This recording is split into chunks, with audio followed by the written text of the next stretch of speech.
Good evening, everyone, and welcome. My name is Acacia Bimbo. I am the Research Forum events producer here at the Courthold. It's my absolute delight to welcome you to this event this evening. This is the 5th online event in the Considering Collecting series, which is kindly supported by Lawrence C. Zale Associates Incorporated, a visual arts advisory company. The series so far has covered a wide range of topics, from what inspires people to collect, to how galleries and museums are making use of digital platforms to enable international collectors to see works virtually without having to travel, through to what it means to care for collections today and how we collect immaterial works such as performance.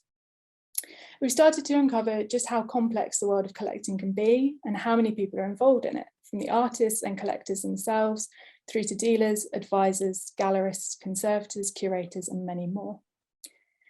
This evening's event is going to take a slightly different look at collecting to consider the particular role of women within the practice and how their standing might have changed and still be changing in the historical and contemporary art worlds. We're joined by 3 wonderful speakers who are going to talk about this from their own perspective as dealers, advisors, collectors, and curators, thinking not only about how and why women make and collect art, but also how narratives of women within existing collections are beginning to surface and being surfaced by those working with those collections. I'm sure this is going to be an incredibly rich and complex discussion. So before I hand over to our fantastic chair for this evening, just a couple of housekeeping points. We are recording the event this evening and we'll be making it available on our YouTube channel in the next couple of weeks. And you can find the recordings of our other events in the series on the Courthold's YouTube channel.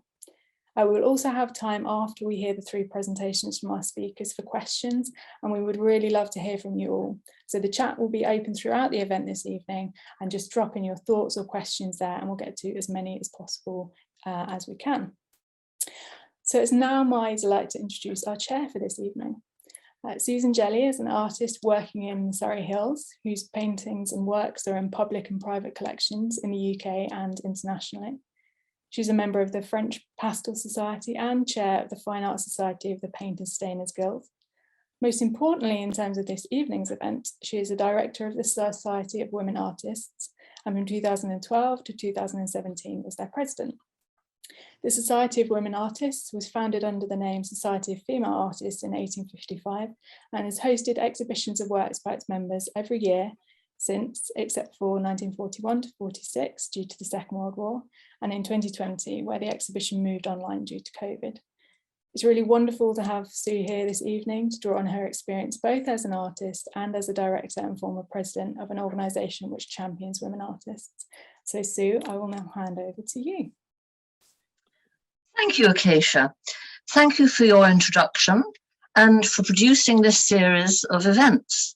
I've always been a great fan of the Courthold, and to share this platform with you and our speakers this evening is a real treat. There has undoubtedly been a groundswell of support for women in art recently, and I'm looking forward to hearing from our panel about how much this could encourage greater numbers of women to raise their voices and confidence about redressing the balance in an apparently male-dominated world. I would like to give a very warm welcome to Susan Mumford, Mahati Mobatsi, and Claire Willits, all of whom have experience with many issues covered in this series, and to hear their views in a short presentation about women and collecting. I'm sure their thoughts will go a long way to providing an informed and professional approach to the negative as well as the positive aspects of how women in the art world have been perceived, how they've been perceived in the past as well as now in the 21st century. Welcome also to our lovely audience, who we really do depend upon to join in with our question and answer session later. Your input is important to us, and we always welcome new ideas and encouragement. We really would like to hear from you, please. So now I would like to introduce and welcome Susan Mumford, who is a sector supporting entrepreneur for the art market, having arrived in the UK from the USA in 2000. She ran a gallery in Soho founded the Association of Women Art Dealers, and established Be Smart About Art, an online, accessible professional development platform that helps creative professionals thrive in a changing world. Susan will give a quick story of the beginnings of a now established art collection that demonstrates bias. I'm not going to say any more because at this moment I'd like to thank you once again, Susan, for joining the panel tonight, and over to you. Thank you. Thank you. Thank you very much, Sue. Yes, so I'm starting out with a story. I will then present some data for you, and I'll provide another story as well, and some background on the Association of Women Art Dealers. So firstly, the story.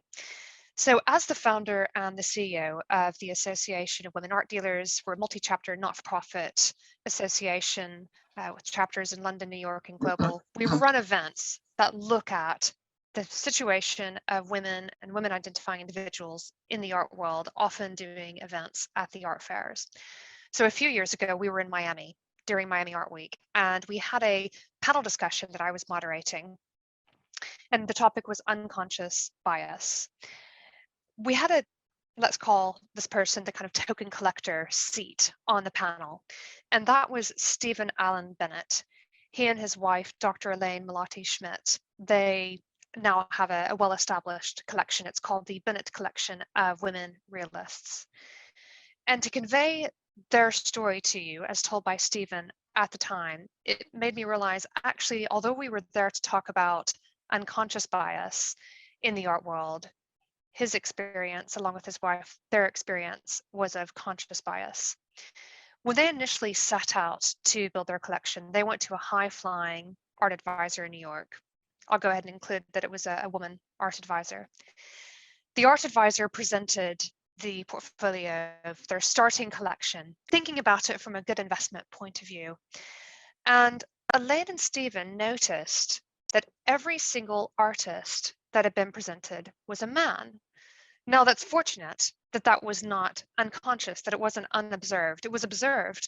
And they went back to the art advisor and they said, "Art advisor, why are there no women in this presentation of who we might start our collection with?" Well, it was a very clear explanation. The men artists were a safer bet when it came to investment. And as a result of that, let's turn, thinking about what Sue was just talking about what we can learn and how we can change the situation for women in the art world. They didn't go to the advisor, and they decided, let's focus a collection specifically on women artists. And hence they now have this wonderful collection called the Bennett Collection of Women Realists. They don't own a single piece by a man artist. Nothing against men, that's their focus. And as they jokingly say, hey, it was a good investment bet as well, because when you support the women artists, it's pretty easy to help their careers improve as well financially. So I thought that was just a fantastic example. And we came out of that panel discussion really with two ideas. One was that conscious bias was real, and interestingly, that the work that needs to be done is on ourselves. And in that case, bringing the unconscious to the conscious. So several notes on that. I'll read some definitions of three different types of bias: conscious, unconscious, and intersectional. It feeds into this conversation tonight. Conscious bias. You're aware that you're acting in a certain way towards another person or group because of a bias based on demographics such as gender, race, age, physical appearance, etc. Unconscious bias. According to the UK lecture, Sandy Sparks, I really liked what Sandy had to say. Unconscious bias refers to a bias that we are unaware of and which happens outside of our control. It is a bias that happens automatically and is triggered by our brain making quick judgments and assessments of people and situations influenced by our background, cultural environment, and personal experiences. So far we have consciously bias and then unconsciously bias. Thirdly, we have intersectional bias. When multiple biases are present, as stated by Brandon Miller, intersectionality by definition is the complex cumulative manner in which the effects of different forms of discrimination combine, overlap, or intersect. And indeed, people who study this often end up finding that so often, if people are experiencing the effective bias in this context, maybe their careers in the art world, it will be intersectionality. Now, I want to quickly share some slides for you. This is from the National Museum of Women in the Arts. They always have up-to-date slides of what is the situation for women artists in the art world. So let's have a quick look at these. I trust everyone can see those, okay? Right, you can see the source in the bottom left of each slide. This is from Art Basel and UBS Global Art Market Report 2019. Out of 3,050 galleries in the Artsy database, that's artsy.net, 48% represent 25% or fewer women artists. So 10% represent no women artists at all, and only 8% represent more women than men. From ArtNet Intelligence Report 2019, the top 10 artworks by auction price and category. And you can see works by male artists in the white and works by female artists in that dark blue, the kind of navy. And that really speaks for itself. Thirdly, we have the Cuny Gutsman College report. This is from 2017. Just 5.6% of artists in New York City gallerists are women of color. Intersectionality. But they are 19% of the US population. Wow, that's a difference, isn't it? From this one, from Topaz et al., Diversity of Artists in Major US Museums 2019. The representation of collections, you have on the green on the left side, the majority there, you've got white men, you've got white women, then in the blue, you've got Asian men, in the yellow or gold, you've got Latino men, and that little white is all the other groups, less than 1% each. Then from the National Endowment for the Arts, Artists and Other Cultural Workers, a Statistical Portrait 2019, 46% visual artists in the United States are women, but they earn 74 cents for every $1 earned by male artists. And lastly, we have from Women's Place in the Art World from ArtNet News in 2019, 11% of all acquisitions at 26 prominent US museums over the past decade were of work by women artists. So there's really no question when you look at the data that there's an issue, but we're here to be addressing that.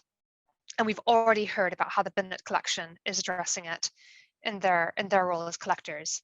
Now, in my own experience, I was initially inspired to set up the Association of Women Art Dealers when I was an art dealer myself. I had a gallery in Soho in London, which I no longer have. And I thought to convey two very quick stories. One was when I was in my upper 20s, many moons ago now, and I was getting ready to start my art dealership. The gallery was a consideration at that point in time. I was having a business meeting with a potential artist. Now, I might add that this person was a white man artist, middle-aged. And in this conversation, I was prepared, I was really excited about, we were talking about commission rates and talking about exhibitions and how we might get place his works and people's collections. He asked me the question, so when do you plan on having a family? He might as well have said to me, when will you stop representing me as an artist? At that stage, I was not so ready to answer that kind of question. I can tell you today, I am very au fait, and I might even make him feel a bit silly for asking me that. Now, in terms of that, I could actually tell you many more stories. I'll leave it at that one for today. And what I will add to my experiences as a gallerist is that one thing I had to decipher between too many times is, was that collector, that well-known collector, were they interested in art or something else? Again, something I had to learn, and sometimes even have security in the sense of somebody know personally where I was visiting a collector's home to make certain that I was safe. Now that leads us to the Association of Women Art Dealers and the power of community. That was formed right after the credit crunch had taken place around the world. And I thought, well, let's put together a group of women and women identifying art dealers to help us through this time. And indeed, many people's businesses were saved. And now today it's an international network that helps the individuals be part to improve in their businesses and to support one another. It's an excellent example of co-opetition. So you bring together the individuals who you think might otherwise be in competition, and the individuals who are part of the whole, they help each other's businesses. What I see from AWAD, from the vantage point as the founder, is that the members, they're able to support one another. It's really powerful to have a community behind you. It might be that they're not being as successful as they would like to in terms of perhaps they've been they're trying to sell a collection and somebody has come back to them wanting a certain discount. They can come to our group and get people to stand behind them and say, stand up for yourself, stand up for your artists. We also see members being willing to ask questions that they may not otherwise. Say, for example, an accountant comes along to an AWAD event, and there might otherwise be concern about, or fear you might even call it, of asking what would seem to be a stupid question. But when they're in that safe group, they know that they can ask those questions and have some vital information provided to them for their businesses to be successful. And we also find that as part of being in that network, that's not a club, but a professional network, is there is education of the situation for gender and equity overall in the art world. And so we've actually seen a number of our members take much more active roles in having diverse representations of artists, and some people even going on to focus on a variety of diversity and inclusion initiatives in their businesses from what they learn as part of being that network. And that power of that group is absolutely phenomenal. So what I will finish off before I hand back to Sue is that knowledge is power. So I've got 3 calls to action. One is being prepared to respond when the unexpected occurs. Think about what happened to me with that meeting with that artist. 2 is bringing the unconscious to the conscious and teaching this to others, and that notably can be conveyed to our men allies to help stand up for us when that's what's called for. And thirdly is taking positive action for those able and willing to speak loud and to speak clear. Thank you. Thank you, Susan. And I'm heartened by the number of ladies you've been able to help during difficult times. Equality and inclusion, which are core to AWAD, can only add further to building confidence and hope, may I say, to many women artists and, of course, collectors. It is important that museums, curators, judges, sponsors, and our youngsters know about all the amazing help on hand. And thank you, Susan, for being at the forefront of how we're dealing with this inequity at the moment. And the stats obviously speak for themselves. So thank you for raising some very interesting points about the conscious, subconscious, and the Bennett Collection, which we can talk about later, if that's okay. I would now like to introduce Magati Mobatzi, who enjoyed a 30-year career in marketing and communications before studying art and business at Sotheby's Institute of Art in London. Her art consultancy, MAC DCT, advisory and agency, provides guidance to private collectors, corporates, and early career artists in navigating the contemporary art world. She co-founded Latitudes Art in Joburg, and until recently the position of Senior Art Specialist at Aspire Art. She has served on the board of the Bag Factory Artist Studio and holds a BASS degree from the University of the North. Mahati will be speaking from the heart, based on the journey into collecting and making art her occupation, and the women who inspired that journey. Welcome, Mahati. It is lovely to see you. I know you're far, far away from us, yes, and I'm glad you now have light. And thank you for joining us. And please, maybe hear from you now about this very important subject. Thank you. Thank you, Susan, and thank you very much to Acacia from the Courthold. Yes, as Susan said, I'll be talking about my journey into acquiring art and becoming a professional in the art world. When I acquired my first artwork, I was a Philistine. I knew very little about art. It was not something I grew up with during apartheid. My first real piece of art was a gift. And I think I'm going to share my screen now. That is the piece of artwork that I acquired, my very first piece. And as you can see, it was a diptych. It's by a very celebrated artist, Winston Sawoodi. And I did despicable things to this artwork. Originally a diptych, I didn't even know what a diptych was at the time. And I'm not going to go into the story of what I did to this artwork, but those are my Philistine days. I actually acquired decorative pieces from the side of the road and mostly from flea markets. These are the pieces that I acquired. And my wall was full of these pieces.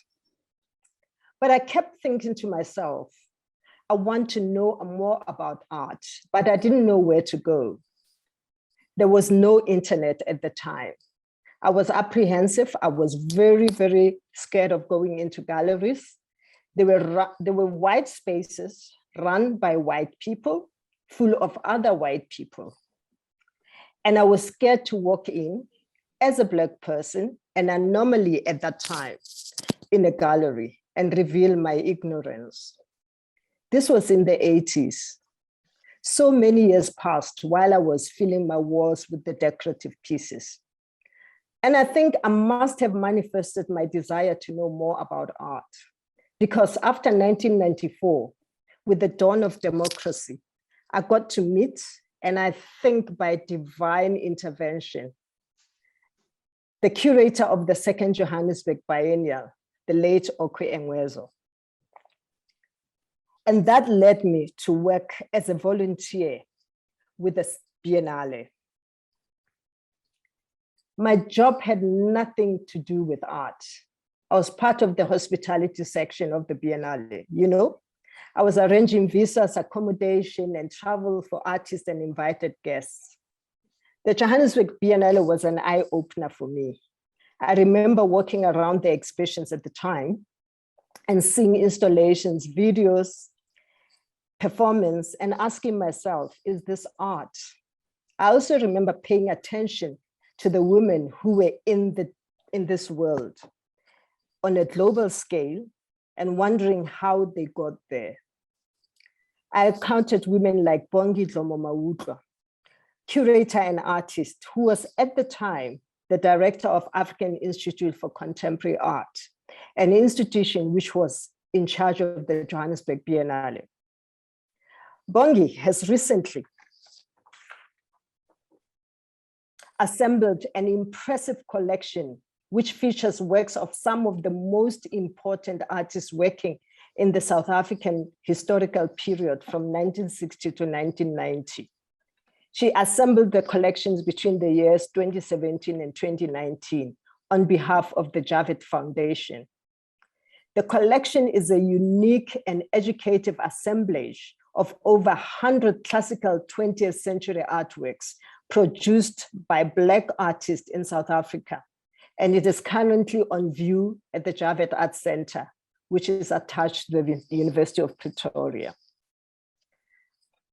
During the Second Johannesburg Biennial, I also encountered art historian Dr. Kelly Jones, who was a co-curator of the Second Johannesburg Biennial. The independent curator Yuan Kim, who was also the co-curator of the Second Johannesburg Biennial. Mahen Bonetti, the founder and executive director of the African Film Festival in New York, who was in charge of the film program. And many of the participating women artists whom I had the opportunity to encounter, arranging their accommodation and travel, like Tanya Bruguera, Coco Fusco, Joe Ratcliffe, Penny Siopis, Sam Taylor Wood, Kerry Wims, Sue Williamson, Candice Brights, Tracy Rose, Sophie Carl, Pedward Williams, Minette Vary, and the curators who came for the opening and I admired from a distance. I didn't speak to them at the time. Thelma Golden, the director and chief curator of the Studio Museum in Harlem, and Valerie Cassell Oliver, curator at the Virginia Museum of Art. During my journey, I also got to meet and be inspired by curators like Koyo Ko, who founded Raw Material in Dakar, Senegal, and is currently the executive director and chief curator of Zayas Mocha in Cape Town. Ngone Fal, who is an independent curator and was the curator of the 2002 Dakar Biennale, which I had an opportunity to visit.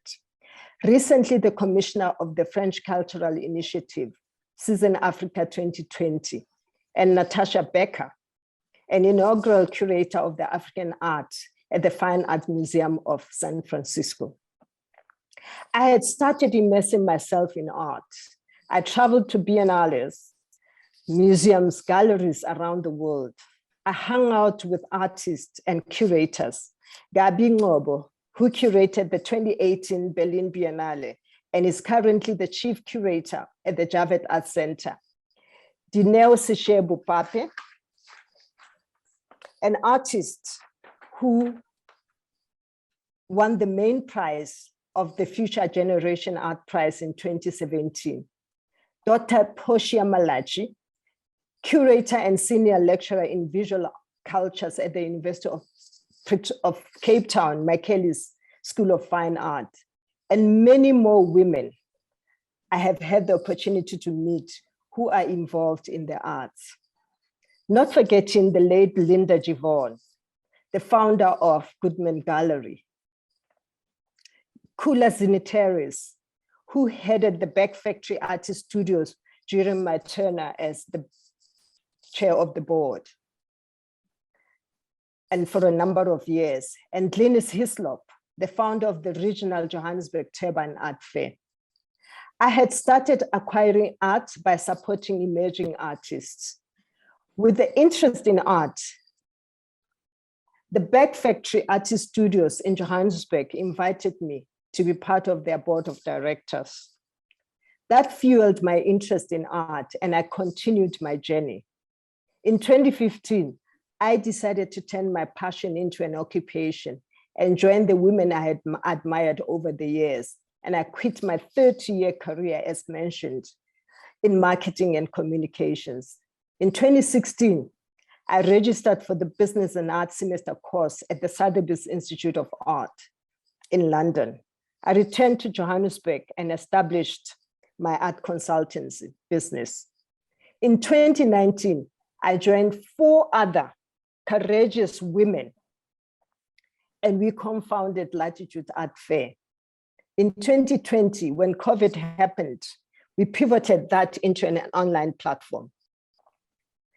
With the financial challenges presented by COVID, I briefly joined Aspire Art, the African Fine Art Consultants and Auctioneers, as an art specialist. I have recently reverted back to my art consultancy business. Latitude has just partnered with Anna, an environmentally friendly and organic feminine hygiene product range, to introduce an award for women, or for women identifying as female. I'm part of the judging panel with 5 other women from various disciplines who are passionate about art. Marianne Fasler, celebrated fashion designer, collector, and a huge patron of the arts. Refilo Mpakanyane, a seasoned radio and TV anchor and the host of a weekend breakfast show on the South African leading radio station 702. Candice Chira, an academic, author, TEDx speaker, podcaster, and social entrepreneur, and a patron of the arts. Joanne Strauss, businesswoman, public speaker, master of ceremonies, and patron of the arts. And Nina Carew, latitude curator and champion of the first iteration of the Anna Award. I still acquire art, still mostly from emerging artists, and shifting my focus on acquiring women artists. These are the artworks created by women in my collection. That is by Diana Heslop. Diana had a studio at the Beck Factory and acquired this from her studio at the Beck Factory. Odette Hrasky, she's an emerging artist, and I acquired this from Turban Art Fair. Adijoke Chibubiele, she's a Nigerian artist who's based, works and lives in New York. She stayed with me during her residency in Johannesburg. Pauline Marcel, she's Dominican. She lives and works in Vienna, Austria. She also stayed with me during her residency in Johannesburg. Arlene Wanderer, she is a Kenyan British artist. She lives and works in London. She also stayed with me during her residency in Johannesburg.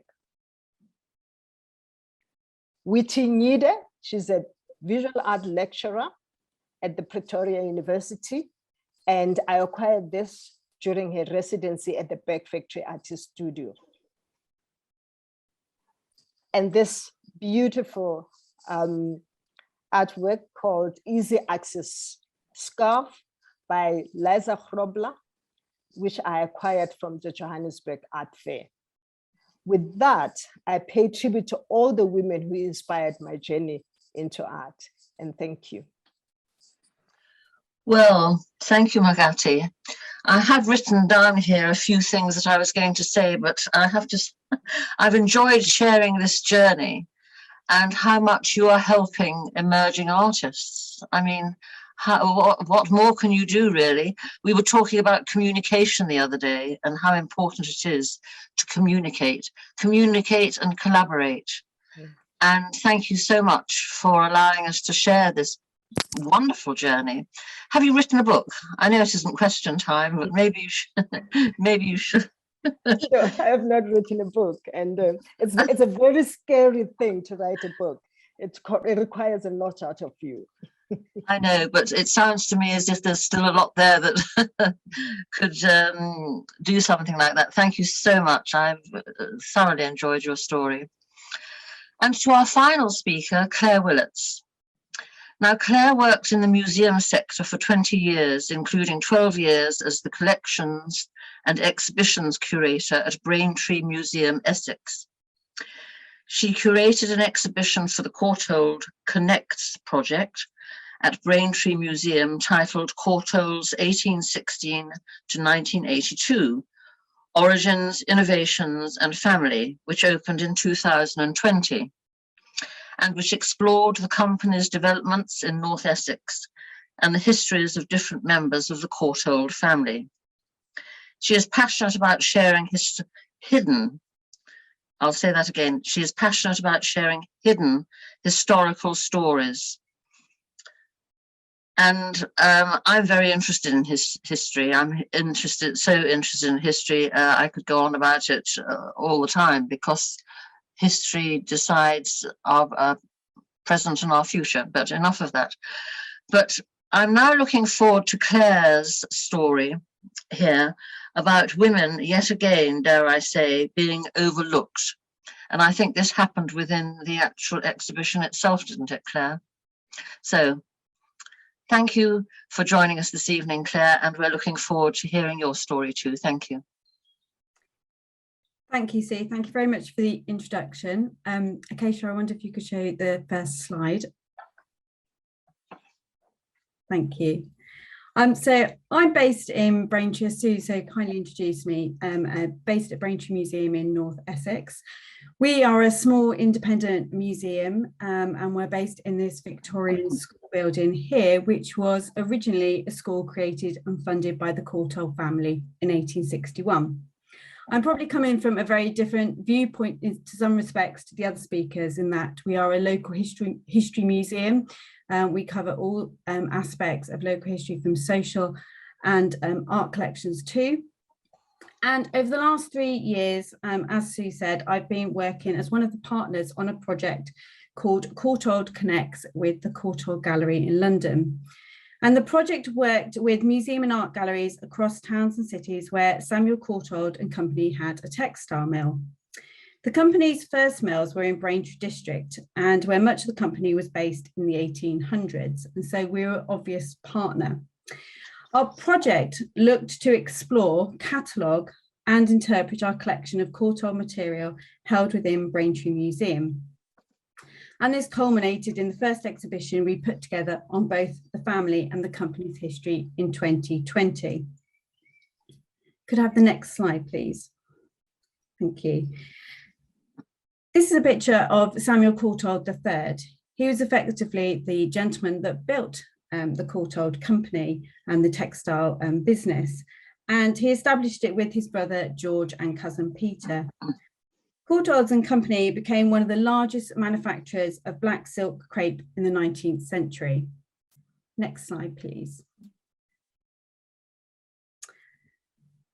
Like many Victorian textile companies, Courthold's relied heavily on women and their female workforce, as this photograph to the top left reflects.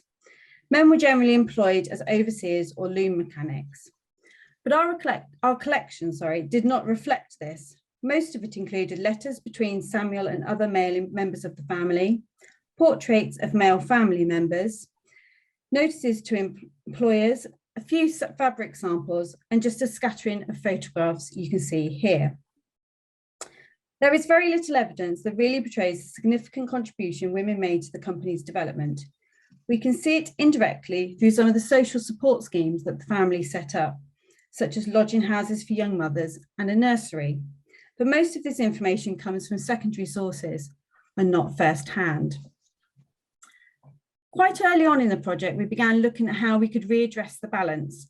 And whilst the gender imbalance was not quite so evident in the 20th century, we looked to enhance our collection with employees and family memories. And through the Courthold Connects project, we were able to use funding for a volunteer project to collect oral history records. Whilst we undertook this project to fill general gaps in our collection about Courtholds, it very much helped to plug the wider gaps in the stories of women working for the company and female family members whom we had even less historical artefacts for. They gave a rich illustration of the role of women within the company, sharing the cultural and everyday experiences that is often missing in other historical sources. One interviewee, for example, recalled joining the company as an apprentice in the 1960s, where he describes that apart from the foreman, the mechanic and himself, all of the people in his department were women, and he was petrified. In some respects, very little had changed from the photograph you see there in the 1800s. Another interviewee shared her memories of Braintree Mill being much stricter than nearby Bocken Mill, which was more fun to work at, and she was better paid at Bocken and even managed to perm colleagues' hair while they had a quiet moment. And many of our interviewees shared stories of other family members who'd also worked for the company, reflecting the significance of the company within the town itself. These memories have helped us to get a better picture of what it was like to work for the company as a woman, as well as a man in an industry dominated by female employees. Next slide, please. The oral history collecting also helped us to fill gaps we had in our stories about women in the Courthold family. You can see here a picture on the top left of Catherine Mina Courthold and Catherine Courthold, rather confusingly spelled with a C, on the bottom left, were both involved in the movement for women's suffrage.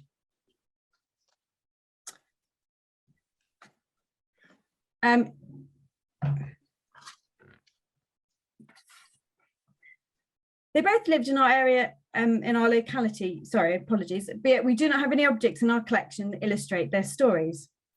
There were also stories that were until relatively recently been hidden.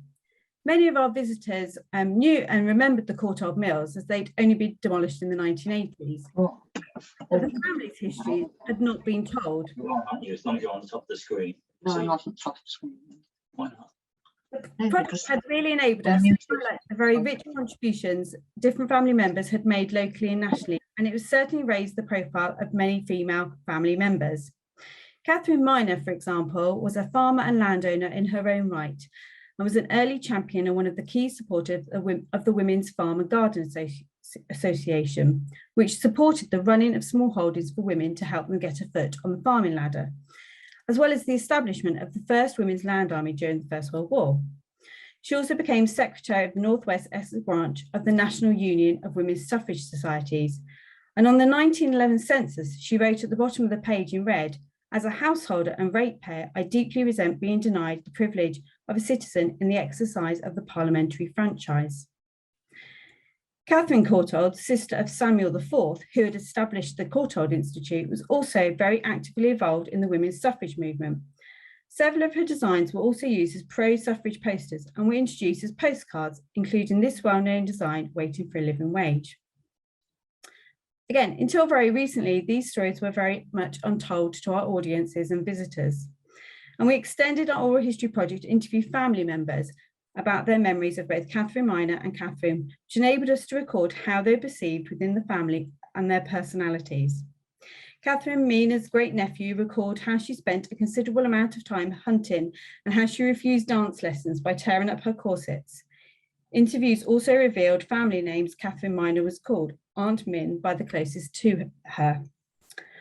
Of course, oral testimony is not without its subjectivity, and stories passed down through generations can be elaborated, but they can also give us more of a sense and impression of the type of person, in this case, Catherine Miner was.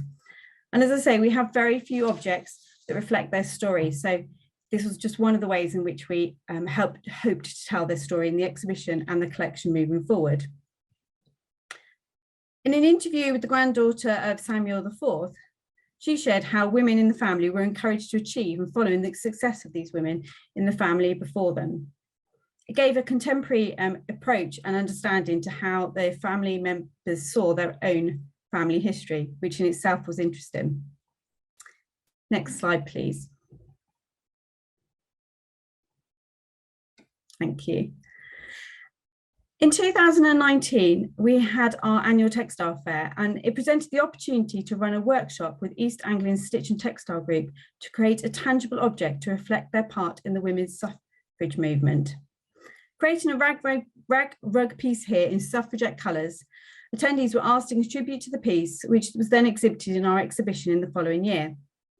It not only helped us to tell the story to those that came to the textile fair, but also helped us add items to our museum collection in an area that's considerably underrepresented. Next slide. Thank you. So finally, I wanted to raise the question, why are these women absent? When objects were collected from the company and family in the past, why were donations not included that showed their story? And looking at this collection, I considered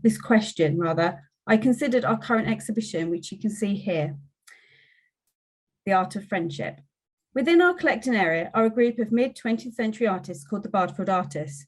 They included the artists Edward Borden, Eric Revilius, Michael Rothenstein, as well as many others. Many of their wives were also artists, but yet again, our collection reflects more the work of the men who were part of this community. And our collection on this subject is possibly not unique in this. Our exhibition, which features the work of Denise Hoyle, pictured here, who is the wife to Walter Hoyle, part of this group of artists. And it's the first exhibition dedicated to her story and work in a museum. When I first interviewed her last year to collect her memories of her time in living in North Essex, she said she did not see herself as an artist. And I was surprised to understand this in lots of ways, but perhaps also not. She enjoys creating, but she is not an artist. So are these hidden histories of women within museum collections the fault of the collector, the institution, or as women the thought that our stories are not significant enough to be included? I suspect that it's a bit of both, but I was fascinated that in 2022, and after 60 years of painting, Denise Hoyle thought her work still did not define her as an artist.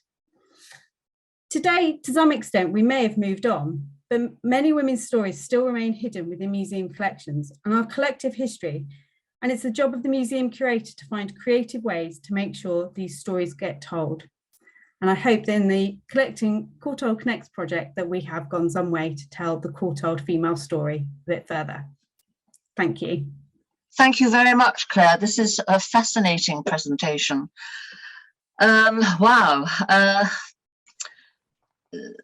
What you say gives us a very clear taste of the importance of museums going through their cellars, wherever they keep, you would know better than I, where they keep all these amazing paintings that never see the light of day. And the fact that a lot of them are painted by women artists, wives. Yes, and thank you for highlighting this. I've visited many museums around the world, and each one for me has been defined by the obvious teams of people behind the scenes who really do care.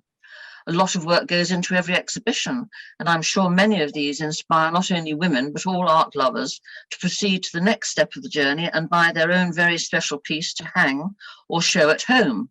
Or should I say they should go to the side of the road or a flea market, because you never know where you're going to. And probably, were there many women that go to the flea markets on the side of the road in Africa? I don't know enough about all of this, but this is a wonderful debate to have. So, is collecting art not just for the rich and famous, but for all of us?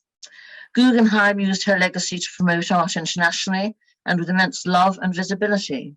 Recently, I met a collector who bought a piece he didn't particularly like, but because the artist is world famous, he felt it was a good investment. I've collected sculptures over the years, and Valeria Napoloni, who puts women first, and Dame Vivian Duffield are great supporters of the arts, very famous people. So do women collectors feel the same way as the gentleman who does not particularly like the artist he has invested in? So we are going to start this question and answer session, but maybe my little question could be pertinent. Do you think women would be the same in buying a piece of work, or would they prefer to buy it because they liked it rather than who painted it? It's a big generalization. Yeah. Yep. Now, who shall I ask? Susan, can I ask you, Susan? Certainly. And I spoke to a question about this in the chat room and then a little answer just slightly as well, to say that in my experience, the motivation to buy a work of art, regardless of gender, is by and large really loving the piece. And of course, getting to know an artist and getting to know their story can help. There can be complications with that, as also discussed with somebody in the chat room. But certainly, as far as I have seen over the years, as a gallerist and advisor myself, as well as now running the Association of Women Art Dealers today, is that it's typically a nice to have if there might be some potential investment opportunity down the road. But usually when people are initially buying, they're thinking about enjoying the pieces themselves. In terms of there being a clear-cut divide when it comes to those people who are buying art for investment, I'm not aware of the statistics and how that breaks down, but they're not buying it for the art. It's so far removed. It's a difficult one, isn't it? And Sue, I really want to emphasize that is a tiny part, tiny part of the art world in terms of, if you think about it, not necessarily as value of pieces, but quantity of artworks that are going out into the world in terms of people buying for investment. Well, thank you very much, Susan. I think that's explained a lot. Are there any other questions that, have you got anything, Acacia, that I can't see any questions coming in. I can ask some if you like. I've got lots here. I am just having a look.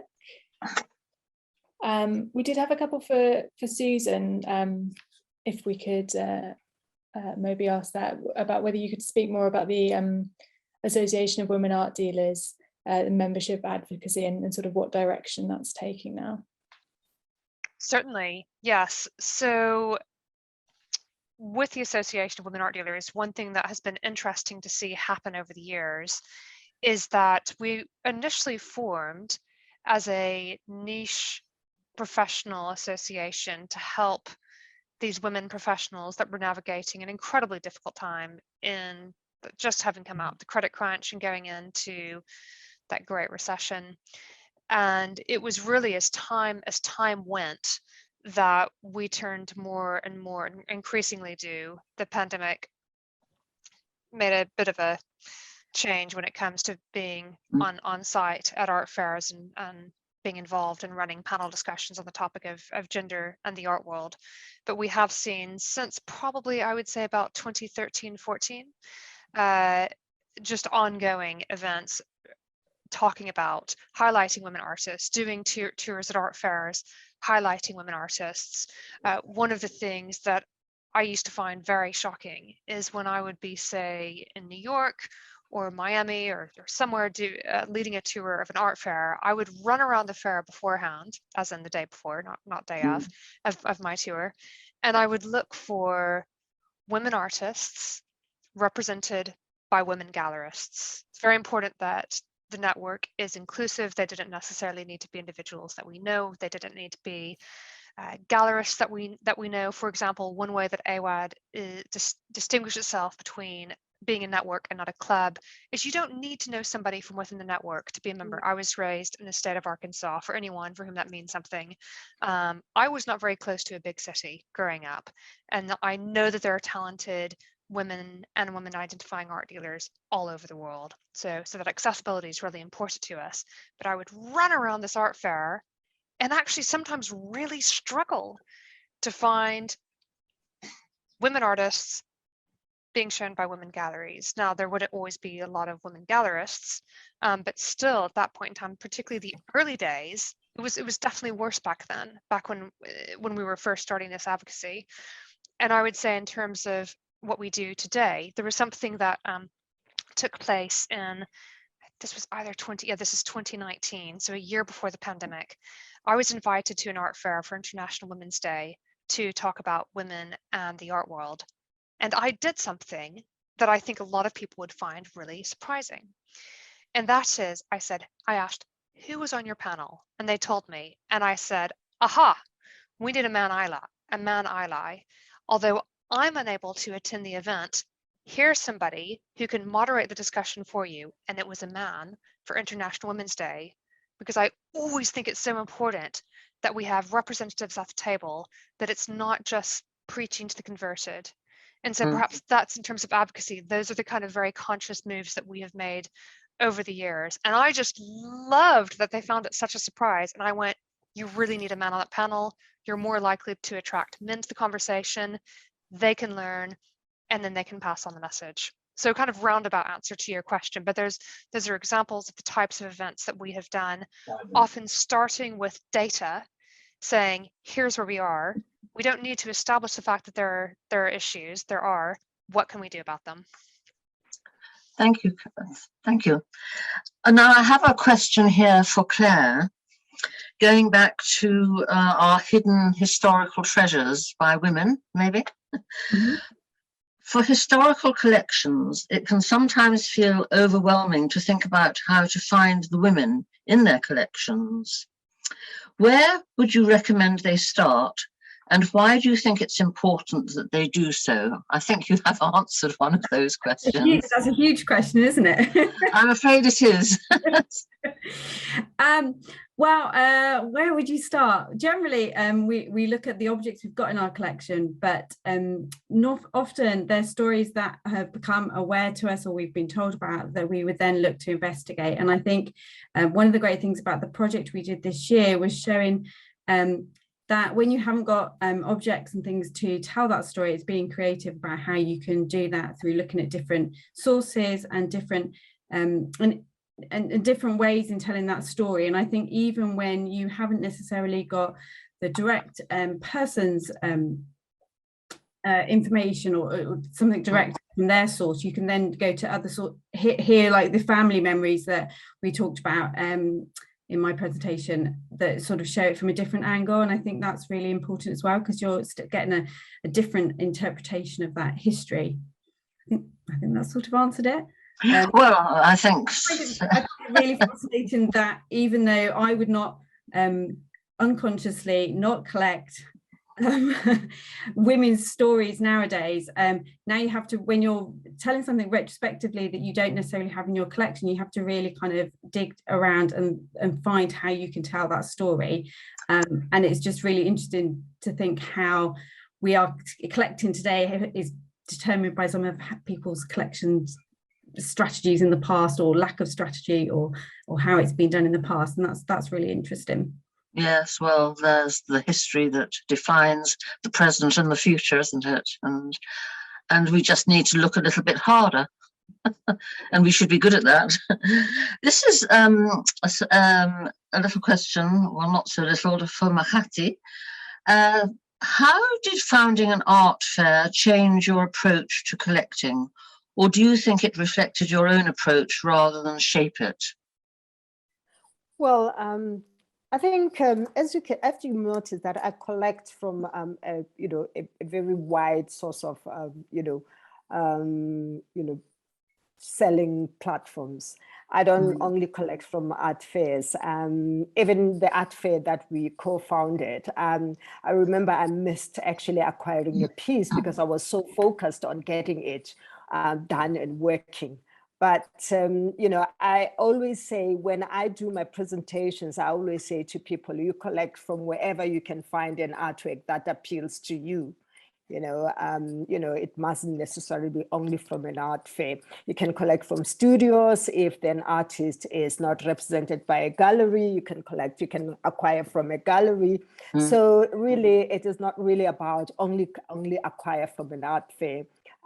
Although an art fair would give you a very wide variety of artworks, and you have a wider choice, and I suppose you can actually speak to people at that stage and have a deeper conversation. And I've realized that people have, when they go to art fairs, they feel more comfortable, because that's when galleries or people that are manning the booths are more friendlier to the people that come there. And people are very, very skeptical and are very apprehensive about going into a gallery, because they think that they must go there with knowledge. They have to be educated. But at our art fair, our art fair was an alternative art fair.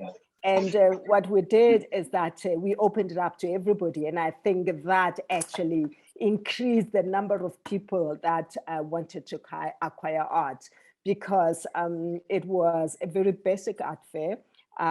It was mainly emerging artists and mid-career artists, and people were very comfortable with coming to us at that art fair and acquiring from that. Yeah.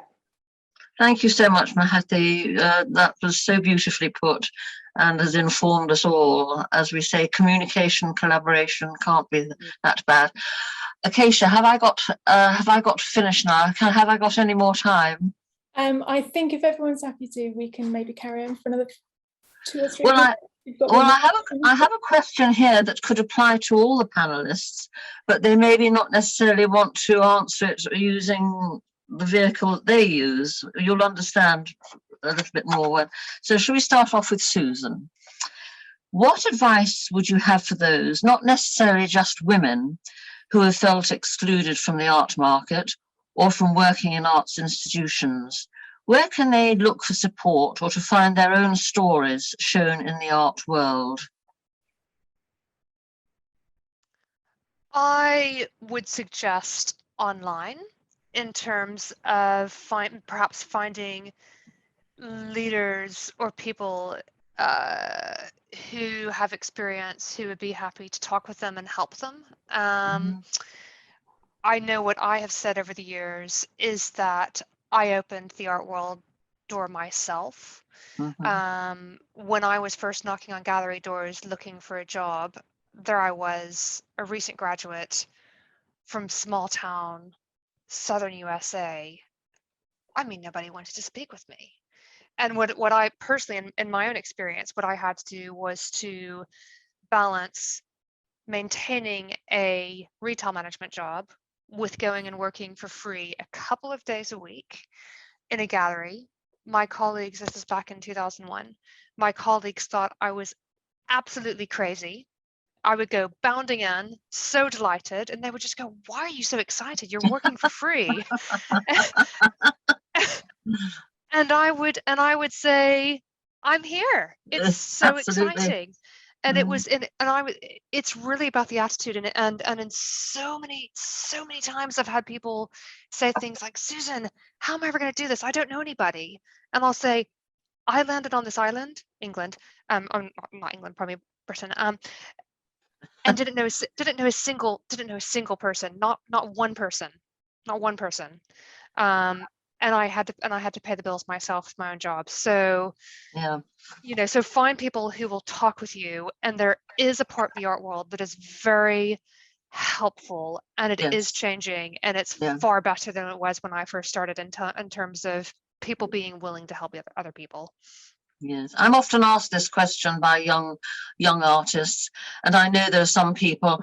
I've never been afraid to go forward and ask. I'm not exactly a shrinking violet, but I know there are very many artists that wouldn't do what you or I might do, land in England, Britain, or whatever, or America, and just go for it.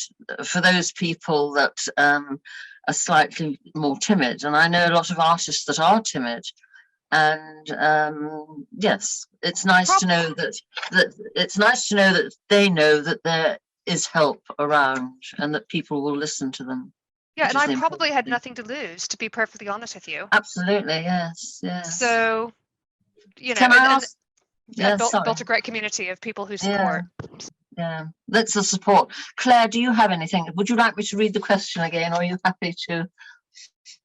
I just wanted to have a take from all of you about this, because I'm asked this so often about, oh, what do I do? What artists shall I follow? Who should I collect? It's a lot of it is down to the person. Sorry, I interrupted you. No, that's fine. I think I'm coming from quite a different perspective, working in the museum sector. Yes. And I can only talk my own experience, where I did a small amount of volunteering, and I think I've been extremely fortunate. And I think I came at a time into the industry when there was slightly more funding, and as a result I've been able to kind of was able to get started. And I think in the museum sector now it's incredibly hard to get started.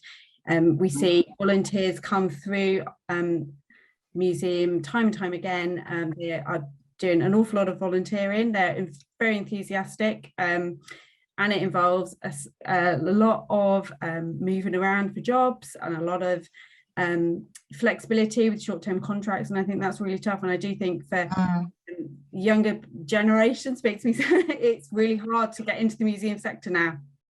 Yes, I can believe that, but worthwhile if you can. Yeah, maybe they should advertise their wares a bit. Maybe if they had more women in their exhibitions, it might make a difference, because there are a lot of young female artists out there. I mean, as a director of the SWA, and when I was president, we were very interested in our Young People's Art Initiative. We're encouraging the artists of the future. So I'm asking this question. It's a very important question to give confidence to our youngsters. And a lot of emerging artists don't have that confidence. Mahati, would you like to give your take on this question? Would you like me to read it to you again, or are you happy to? Yes. Well, I volunteered, and I mean, years ago, I mean, about 20 years ago, because I didn't know anything about art, and you know, it was just by divine intervention that I got to work in the second Johannesburg Biennial. And, you know, it was the start of, you know, at that time, there weren't that many Black people that I knew as artists. And there was all these international people that came in, and that sparked my interest in art. But it took me so long. I stayed safely in the in the corporate world, and you know. But during that time, I remember one of my my CEOs, and I was at an executive level, and I didn't hang out in the corporate world. I always hung out in the art world, you know. And one day in my performance appraisal, my CEO said to me, I was working in properties. She said, you know, you are never at property events. You are always at art events. Why don't you just leave and go that? And I said to her, you know what, art is my passion and I don't want to make it my business. You know, and she said, maybe we should. And then about 6 years later, I decided this is what I'm going to do. And it took me a lot. I had to save a lot of money to go to Sotheby's. It's not cheap, especially coming from South Africa. And I get asked a lot of the times. I mean, people come to me and ask me, well, I want to go to Sotheby's. How do I get there? And when I start with their finances, then they retreat. So yeah, it is very expensive to go there. But, you know, in South Africa, there is an increase in Black curators and Black artists, and there's a focus on that. So we've really come a long way. And when I look at it, having started 20 years ago and being in the art world today. And I see that not only by the professional side, but collectors as well. There's more and more and more collectors that are acquiring our own. And which is that is a good thing, which is and, really good. Thank you. That's a wonderful point. And also, Susan, I know you want to say something before that. Yes, well, probably would you running out of time a little bit. So did you want to say something else, Susan?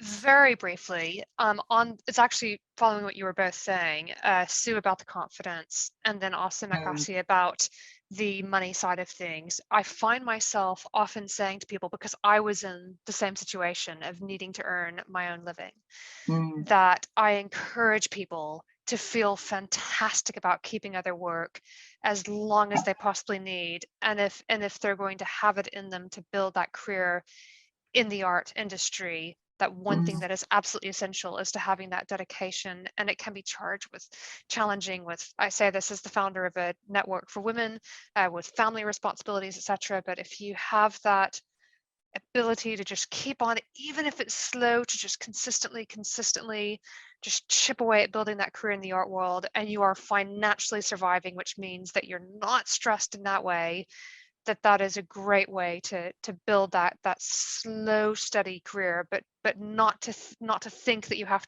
Being a professional is different from being full-time, and people often conflate those. So I think that we can all help people to have confidence about doing what they need to do to survive, and then to keep that focus long term. And of course, there is the prevailing fashion, well said as usual, so there is the prevailing fashion, Susan, whereby I've heard it so many times, possibly from parents whose children want to paint. There's no money in art. You should go into a profession. You should be a train driver or pilot or whatever. I've heard this so many times. What is so good now is the diversity in art. And digitally, we won't go into NFTs, but there's so much diversity. There is more on offer to the new young artists, and that's what interests me. Can I just say a few more words before we finish? Acacia, am I allowed? Of course, this has been fascinating listening to these amazing ladies, and even more so the questions generated from this coming together of different ideas, thoughts, but most of all, I love opportunities such as this to communicate and collaborate. And the more we talk, as long as it doesn't go on for too long, I suppose, the better. And thank you all. Thank you, Claire. Thank you, Susan. Thank you, Matthew. And I've thoroughly enjoyed sharing this. Thank you. Thank you so much, Sue. Thank you, Susan, Claire, and Mahati. This has been a really rich discussion, and as we've said many times before we started this evening, we could easily have gone on for 2 or 3 hours, but we won't keep you any longer. But we do hope that these will be, the start of some really great discussions about a complex topic that we've covered both in terms of sort of historical collections and the current international state of women in the arts. And I hope that there will be an opportunity for us to continue these discussions in the future. Thank you also to the audience for this evening for joining us and for your contributions. I'm sorry we couldn't get to everybody's questions. I have saved those and I will send them out to everyone, so we've got those as talking points for the future. We've got one final event left in this series for this academic year. which will be taking place at the same time next week, on Tuesday, 26th of April, again on Zoom. And I'll be joined by Angelique Delisle-Clayton, Eliza Gluckman and Chantal Condrand to talk about the future of public collections. And we will be thinking particularly about representation within those collections, which I think is something that's really going to resonate with things that we've been talking about this evening. And you can find more about that event on the Research Forum's What's On page, and you can register to attend there too.